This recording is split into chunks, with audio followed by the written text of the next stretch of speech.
Hello friends, स्वागत है आप लोग का एनसीईआरटी जोन में। एटॉमिक स्ट्रक्चर हम डिस्कस करें, इससे पे बेस्ड टॉप 20 क्वेश्चन। देखो, आपको पता है राकेश यादव सर का हम कोर्स डिस्कस करें, उनका बुक जो जिसमें 2020 तक क्वेश्चन है। तो 2017 तक के क्वेश्चन को 2017-18 तक के क्वेश्चन को हम लोग डिस्कस करें चैप्टर वाइज और सब्जेक्ट वाइज और चैप्टर वाइज। तो सब्जेक्ट वाइज में हमारा एंशिएंट हिस्ट्री कंप्लीट है, मॉडर्न हिस्ट्री कंप्लीट है, पॉलिटी कंप्लीट है। अभी हमें स्टार्ट करें केमिस्ट्री। क्लियर? तो केमिस्ट्री का पहला चैप्टर है एटॉमिक स्ट्रक्चर, तो वो हम अभी डिस्कस करेंगे। क्लियर? और एक एक क्वेश्चन पे आपको एक्स्ट्रा इन्फॉर्मेशन भी बताने का कोशिश करूँगा। और इसके अलावा लुसेंट ऑब्जेक्टिव का भी हमारा कोर्स है, जिसमें हम इंडियन ज्योग्राफी पूरा कंप्लीट है, बहुत एक्सटेंसिवली हमने कवर किया है। उसके बाद आप इंडियन ज्योग्राफी से क्वेश्चन गलत नहीं कर सकते। अगर क्वेश्चन करेंट अफेयर से पूछा वो अलग बात है। उसके अलावे आप बायोलॉजी भी हो रहा है यहाँ पे, बायोलॉजी का एक मेजॉरिटी पोर्शन हम डिस्कस कर चुके हैं। उसके अलावे एंशिएंट हिस्ट्री और इन्वायरमेंट एंड इकोलॉजी हम कवर कर रहे हैं। तो आप इसको ज्वाइन कर सकते हैं इस नंबर पे। अगर मनी प्रॉब्लम भी होगा तो आराम से बोल दीजिएगा, कोई दिक्कत नहीं है। अगर आप सीरियसली लेना चाहते हैं तो आप बोल दीजिएगा। क्लियर? और इस नंबर पे मैसेज, इसको भी एक स्टैटिक कोर्स भी है, जिसमें हमारा मेन फोकस है कॉन्सेप्चुअल क्लियरिटी। देखो, हम लोग बहुत सारे वीडियो देख लेते हैं, कुछ इनका, लेकिन हमारा एक बुक भी कवर नहीं होता है। बहुत लोगों का होता है, लेकिन बुक पे हम ज़्यादा जोर नहीं देते हैं। तो हमारा यहाँ पे फोकस हुआ कवर टू कवर करने का। और सेम आपको कॉन्सेप्चुअल क्लियरिटी हो, जैसे लुसेंट जीके तो बहुत पहले बना था, अब और ज़्यादा इन्फॉर्मेशन देने का कोशिश करता हूँ, क्योंकि और मेरा एक्सपीरियंस हो गया है इस फील्ड में। तो और ज़्यादा तो आपको क्राउन जीके में झलकता है, आपको क्राउन जीके का वीडियो देखे हुए झलकता है। साथ ही हम एनसीईआरटी की समरी जो वन लाइनर है उसको भी कॉन्सेप्ट के साथ समझाएंगे। तो इस नंबर पर मैसेज कर देना, कोई दिक्कत नहीं। चलिए, पहला क्वेश्चन है एटॉमिक थ्योरी। देखो, मैटर सबसे पहले क्या होता है हम पता है। कोई भी चीज़ जिसमें थोड़ा मास होता है या वेट होता है, वो कोई जगह ऑक्यूपाई करता है, उसको मैटर बोल देते हैं। मैटर के अलग अलग फेजेस होते हैं, जैसे सॉलिड, लिक्विड, गैस, ये सब तो हमें पता ही है, इसमें तो कोई दिक्कत नहीं है। क्लियर? और उसके अलावा सबसे पहला atomic theory of the matter, यानी मैटर किस चीज़ से बना है, कोई ना कोई एलिमेंट से बना है। और एलिमेंट के अंदर क्या होता है, एटम्स होते हैं। तो ये थ्योरी किसने दिया था? ये थ्योरी दिया था डाल्टन ने। क्लियर? डाल्टन ने दिया था। इन्होंने थ्योरी दिया था लगभग 1803 के आसपास दिया था। ये बोले थे कि एलिमेंट के अंदर बहुत छोटे छोटे इवन इनडेस्ट्रक्टेबल पार्टिकल होते हैं जो टूटते नहीं हैं। ठीक है ना? और इवन इन्होंने ये भी बोला था कि एटम कभी क्रिएट नहीं होता है, डिस्ट्रॉय नहीं होता है, बस ट्रांसफॉर्म हो जाता है एक फॉर्म से दूसरे फॉर्म, एक एटम से दूसरे एटम में ट्रांसफॉर्म हो जाता है।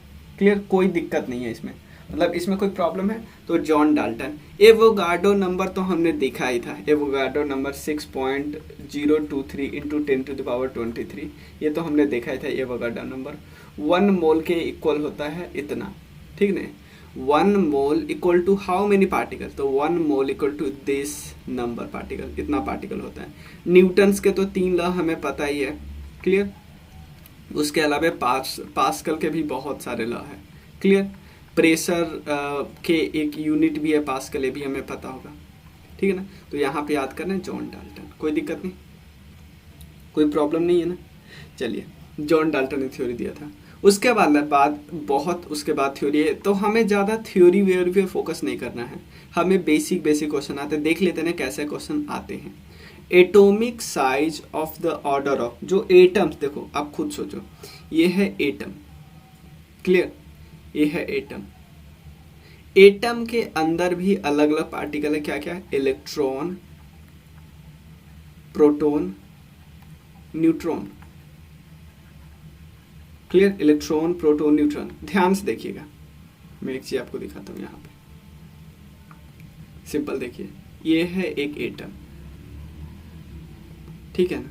और ये भी हमें पता है, और ये बीच में होता है, इसको बोलते हैं न्यूक्लियस। ठीक है ना? ये बीच में होता है न्यूक्लियस। तो एटम के में बहुत सारे सेल होते हैं, छोटे छोटे सेल होते हैं, मतलब सेल ऐसे।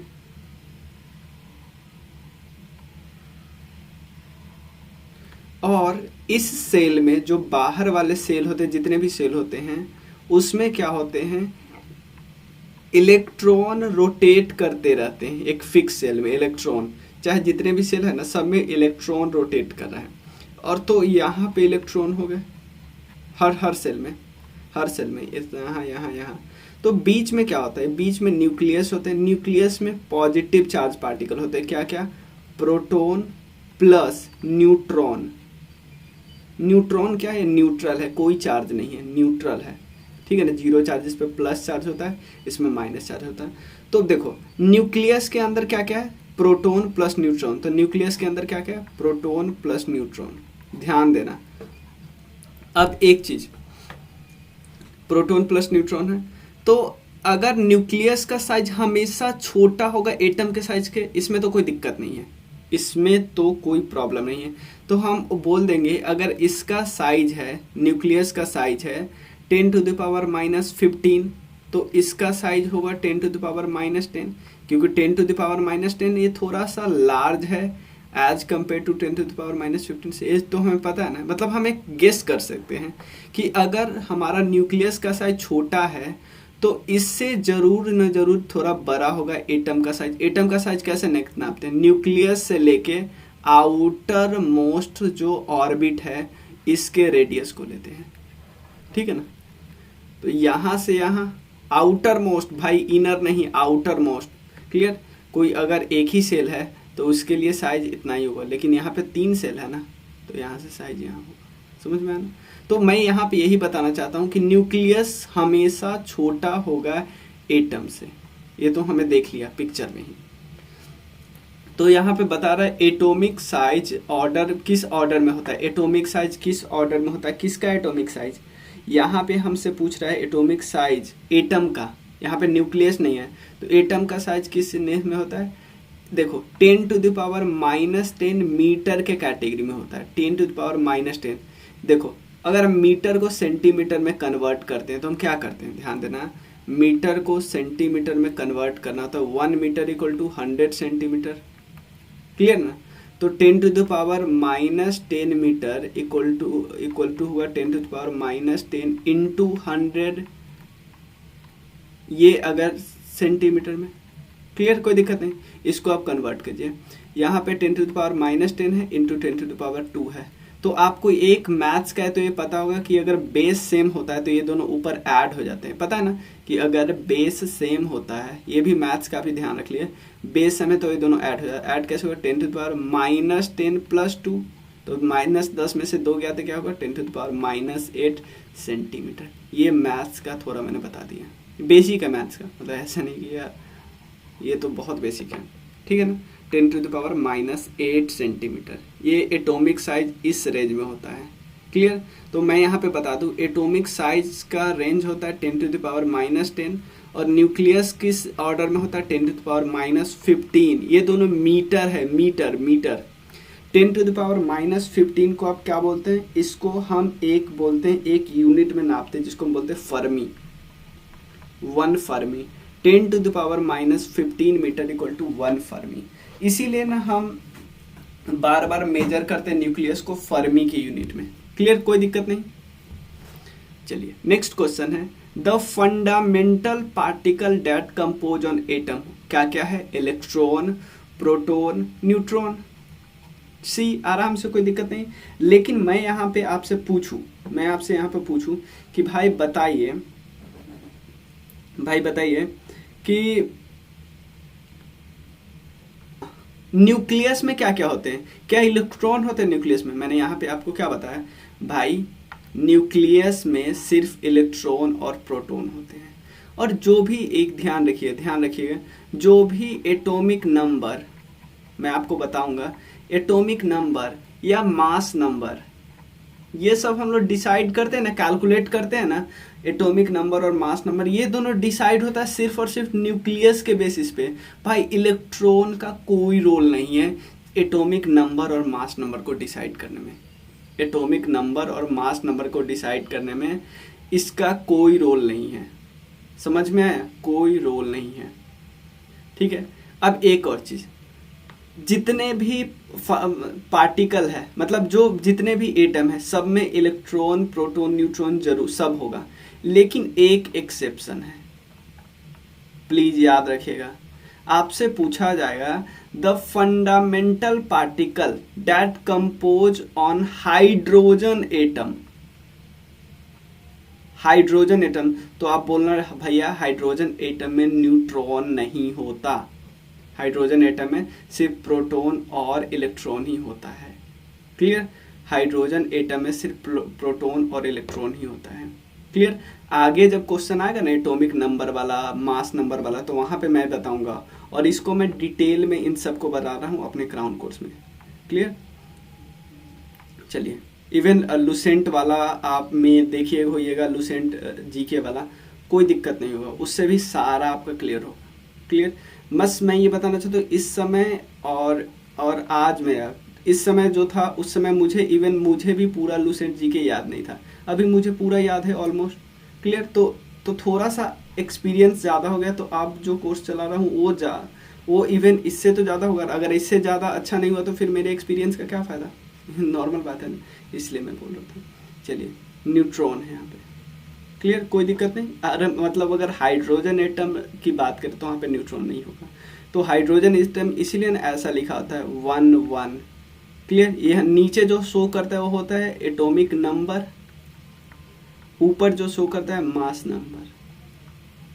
एटॉमिक नंबर को हम किस चीज से डिनोट करते हैं? जेड से, इसको ए से, हम सब बताएंगे। चलिए आगे चलते हैं। द साइज ऑफ न्यूक्लियस, आपको पता है साइज ऑफ न्यूक्लियस क्या होता है? छोटा होता है। तो साइज ऑफ न्यूक्लियस को किस यूनिट में हम करते हैं? अभी तो मैंने बताया 10⁻⁻10 मीटर के में, तो 10⁻⁻10 मीटर को 1 फर्मी बोलते हैं। ठीक है ना? सीएम में हम ज़्यादा नहीं करते हैं। ठीक है ना? देखो यहाँ पे भले ही सेंटीमीटर में, यहाँ पे मैं थोड़ा कंफ्यूज करने के लिए सेंटीमीटर कर दिया, लेकिन नापा जाता है किस कैटेगरी में? मीटर में ही। ठीक है ना? चलिए, इसमें कोई दिक्कत नहीं है।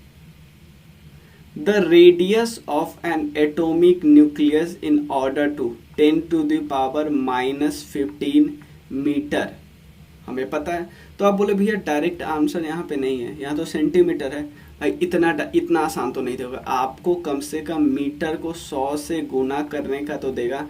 आप 10⁻, आप इसको करो -15 + 2 तो -13, तो 10⁻⁻13 सेंटीमीटर, इतना तो आपको देगा भाई। मतलब बहुत, अगर सिंपल आपको दे देगा तो इतना तो फिर बहुत आसान हो जाएगा। थोड़ा तो कैलकुलेट, थोड़ा तो दिमाग और एक्स्ट्रा लगाना है। ठीक है ना? चलिए, नेक्स्ट क्वेश्चन है nucleus of an atom consist. देखो सेम क्वेश्चन है ना कि एटम के न्यूक्लियस में क्या है? प्रोटॉन और न्यूट्रॉन है, प्रोटॉन और न्यूट्रॉन है। और एक और चीज, सिर्फ एक एटम ऐसा है एक्सेप्शन, हाइड्रोजन, जिसमें न्यूट्रॉन नहीं होता, बाकी सब में होगा। ठीक है ना? चलिए, न्यूक्लियस में सिर्फ प्रोटॉन और न्यूट्रॉन है। मैंने बता दिया था ना क्वेश्चन पहले ही, प्रोटॉन और न्यूट्रॉन है। प्रोटॉन का चार्ज कितना होता है? +1, न्यूट्रॉन का चार्ज होता है -1, सॉरी न्यूट्रॉन 0 होता है।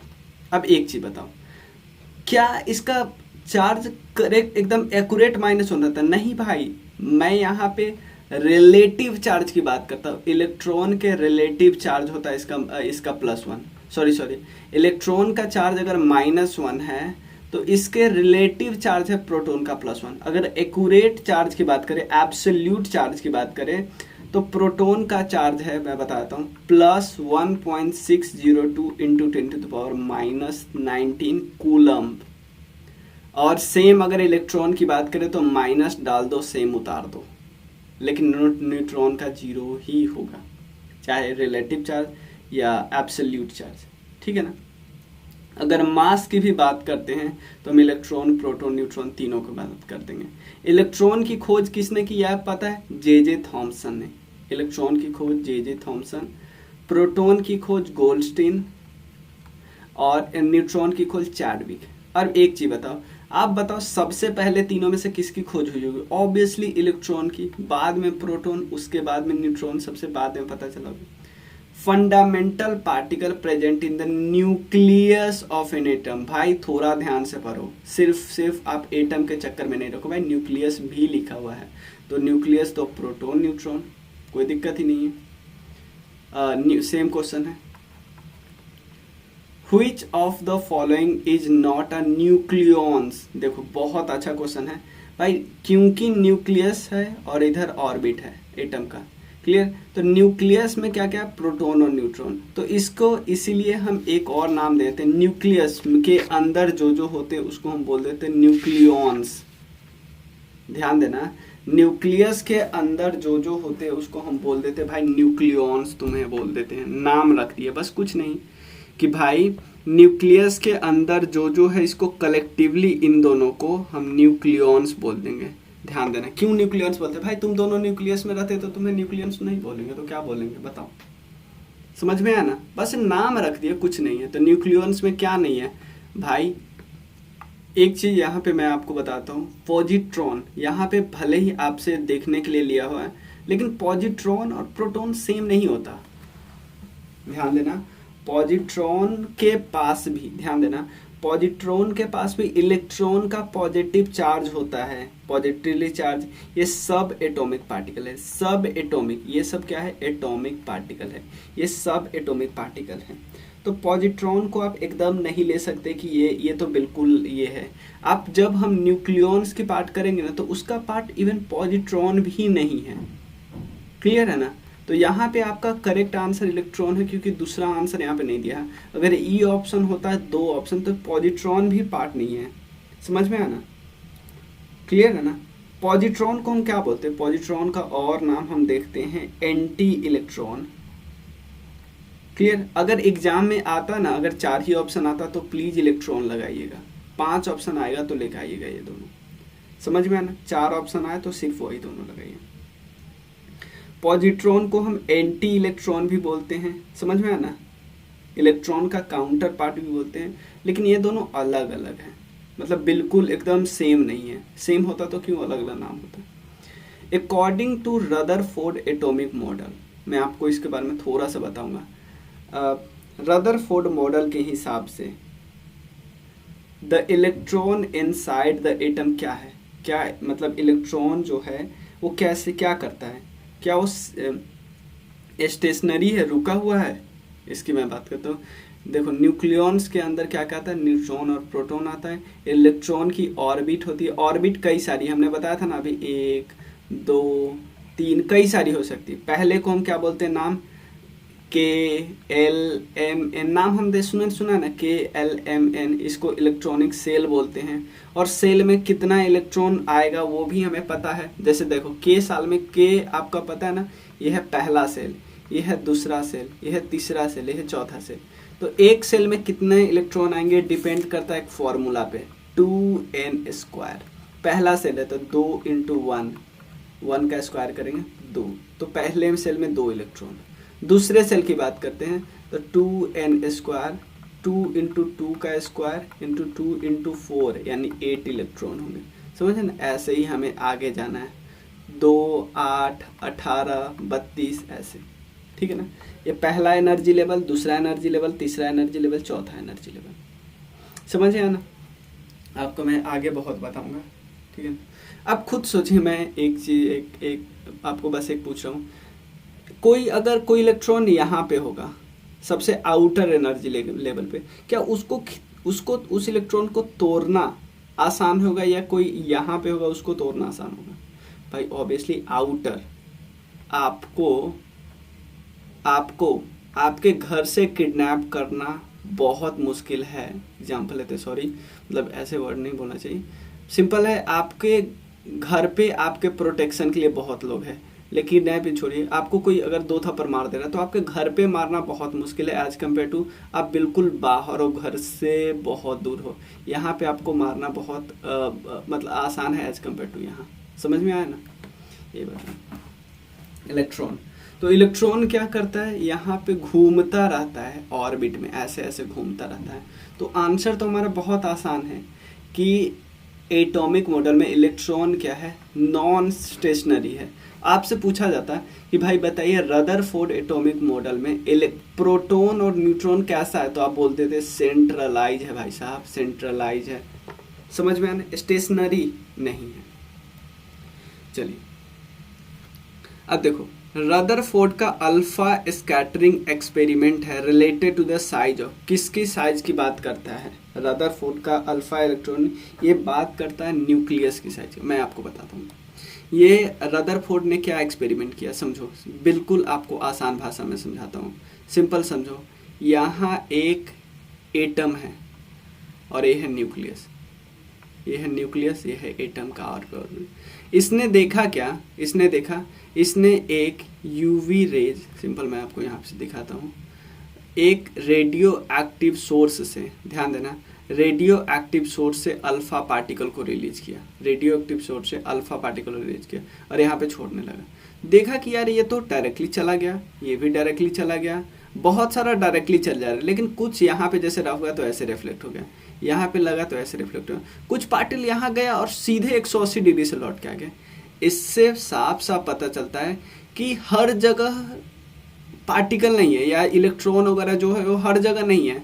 कि अगर हर जगह होता तो फिर रिफ्लेक्ट होता ना। तो इन्होंने देखा कि यार न्यूक्लियस जहाँ पे होता है ना, वहाँ पे न्यूक्लियस के कॉर्नर पे लगता तो ऐसे हल्का सा रिफ्लेक्ट हुआ, लेकिन एकदम बीच में लगता है तो 180 डिग्री से लौट जाता है। तो ये किसकी बात कर रहा है? न्यूक्लियस की बात करता है, समझ में ना। ये साफ साफ मैं थोड़ा सा लिखा हूँ कि major fraction of alpha particle को बम्बार्ड किया गया गोल्ड शीट के थ्रू विदाउट एनी डिफ्लेक्शन। मतलब सिंपल है, ये गोल्ड फॉयल है, अब इससे अल्फा पार्टिकल को पास करवा रहे हैं, तो इसमें बहुत बार तो सिंपल पास कर जाता है, इसका मतलब यहाँ पे कोई किसी ने रोका ही नहीं। लेकिन जब आती न्यूक्लियस के समय की बात, तो यहाँ पे क्या करती है, स्मॉल डिफ्लेक्शन होने लगता है जैसे यहाँ पे, लेकिन बीच में एकदम करते तो वहाँ पे 180 डिग्री से लौट जाता है। यही बात बताना चाहते हैं कि कहीं पे फ्यू अल्फा पार्टिकल जो होता है 180 डिग्री से डिफ्लेक्ट कर जाता है, समझ में आना, यही बात बताएं। चलिए, discovery of nucleus of an atom was due to the experiment carried about by, मतलब कि जो डिस्कवरी हुआ न्यूक्लियस का, वो किस एक्सपेरिमेंट हुआ? भाई रदरफोर्ड। क्योंकि रदरफोर्ड से पहले जो भी एक्सपेरिमेंट थी ना, वहाँ पे बिल्कुल आपको अच्छे से पता नहीं था न्यूक्लियस वगैरह के बारे में, ठीक है ना। रदरफोर्ड का जो बम्बार्डमेंट कर रहा था अल्फा पार्टिकल का गोल्ड फॉयल पे, तो इससे हमें काफ़ी कुछ पता चला, समझ में आया ना। और रदरफोर्ड ने ही न्यूक्लियर मॉडल ऑफ एटम की खोज की है, ये बात याद करना है। देखो, मैंने देखा कि बहुत बार क्वेश्चन में जिस साइंटिस्ट ने ये बात किया है, जो फिजिसिस्ट ने या जो केमिस्ट ने बात किया है, उनके देश के बारे में आ जाता है, उनके ओरिजिन के बारे में आ जाता है। तो इनका पर्सनल स्टेटमेंट देख सकते हैं, ये न्यूजीलैंड से बिलोंग करते थे, क्लियर। क्योंकि न्यूजीलैंड उस समय यूके की कॉलोनी थी, तो यहाँ पे इसलिए यूके लिखा हुआ है। और इनको नोबेल प्राइज मिला हुआ है केमिस्ट्री में, याद रखिएगा प्लीज, क्लियर। ये जो एक्सपेरिमेंट है गोल्ड फॉयल रख दिया, देखो बहुत सारे पार्टिकल सीधे पास कर गए। पास क्यों कर गए? कि उसको कोई रोका ही नहीं, कुछ क्या कर गए, डिफ्लेक्ट कर गए, कुछ बिल्कुल 180 डिग्री से डिफ्लेक्ट करके सेम साइड में लौट गए। हाँ, यहाँ पे मैं बताता हूँ, बहुत अच्छा क्वेश्चन है। अभी इससे क्वेश्चन बहुत पूछा जाता है। सिंपल समझिए, कोई एटम है X, उसके नीचे लिखा होता है एटॉमिक नंबर, उसके ऊपर लिखा होता है mass number. Please mass number को हम एटॉमिक मास भी बोलते हैं, एटॉमिक मास, या इसको हम बोलते हैं मास नंबर, क्लियर। और नीचे होते हैं, इसको हम बोलते हैं एटॉमिक नंबर, ठीक है। जो हमारा करेंटली जो सबसे लेटेस्ट पीरियोडिक टेबल है, वो किस बेसिस पे है? एटॉमिक नंबर के बेसिस पे है। ध्यान रखना, मैं यहाँ पे आपको दिखाता हूँ किस बेसिस पे, एटॉमिक नंबर 1 2 3 4, ये सब एटॉमिक नंबर है, क्लियर। चलिए सिंपल समझिए। अब क्वेश्चन होता है एटॉमिक नंबर क्या होता है? कुछ नहीं है भाई, एटॉमिक नंबर जितना, आप देखो ए है एक एटम, ये है बीच में न्यूक्लियस, न्यूक्लियस में क्या क्या है? प्रोटॉन प्लस न्यूट्रॉन है, यहाँ पे इलेक्ट्रॉन घूम रहा है, ध्यान से देखिएगा। तो जो हमारा एटम क्या होता है, एटॉमिक नंबर कुछ नहीं होता है, सिंपल नंबर ऑफ प्रोटॉन, सिर्फ number of proton. Atomic number वही नंबर होगा जितना उस एटम में प्रोटॉन है, जितना उस एटम में प्रोटॉन है वही हमारा एटॉमिक नंबर है। कोई दिक्कत नहीं। तो एटॉमिक मास या मास नंबर कितना होता है, कुछ नहीं करो, प्रोटॉन और न्यूट्रॉन को ऐड कर दो। भाई प्रोटॉन दोनों जगह है, एटॉमिक नंबर में क्या है, प्रोटॉन, एटॉमिक मास या मास नंबर में प्रोटॉन प्लस न्यूट्रॉन, कोई दिक्कत नहीं। आपसे एक क्वेश्चन सीधा सीधा पूछा गया, भैया अगर हम एटॉमिक मास या मास नंबर में से एटॉमिक नंबर को घटाएंगे तो क्या आएगा, भाई न्यूट्रॉन आएगा। कैसे न्यूट्रॉन आएगा, P plus N minus P, basic mathematics, clear. तो एटॉमिक मास में से एटॉमिक नंबर को घटाएंगे तो सिंपल हमारे पास न्यूट्रॉन्स आएगा। ठीक है।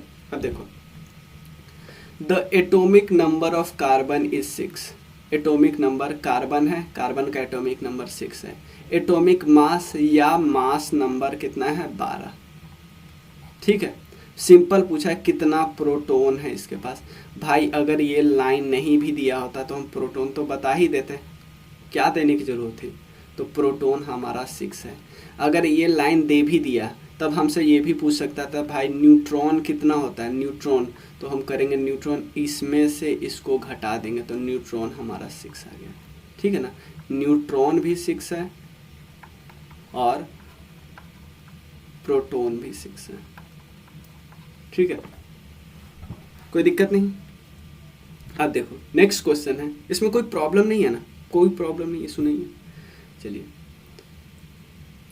चलिए मैं इतना ही रहने देता हूँ 11 क्वेश्चन, क्योंकि टाइम थोड़ा ज़्यादा हो गया। और इसको आप समझिए, अगर कोई दिक्कत होता है तो पूछिएगा, अगर कोर्स ज्वाइन करना चाहते हो तो जल्दी से कर लीजिए, क्योंकि साथ साथ करने में फ़ायदा है। जैसे आपको डेली वीडियो आ रहा है केमिस्ट्री का, डेली एक वीडियो आ रहा है, आगे एक और सब्जेक्ट इसमें हम जो करेंगे मेटाइवल हिस्ट्री उसका आ रहा है, तो आपको बहुत मज़ा आएगा।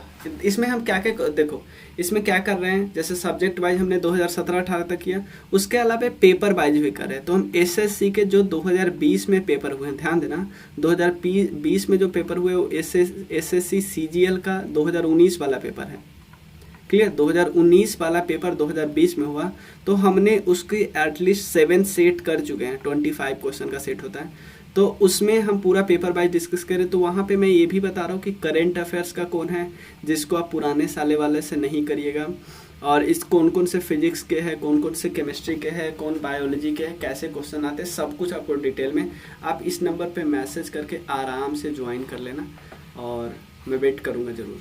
चलिए, थैंक यू सो मच। और आप अपने दोस्तों को भी ज़रूर शेयर करना, और सब्सक्राइब करना यार, क्योंकि बहुत आप लोग नहीं करते हो। चलिए मिलते हैं फिर, थैंक यू सो मच।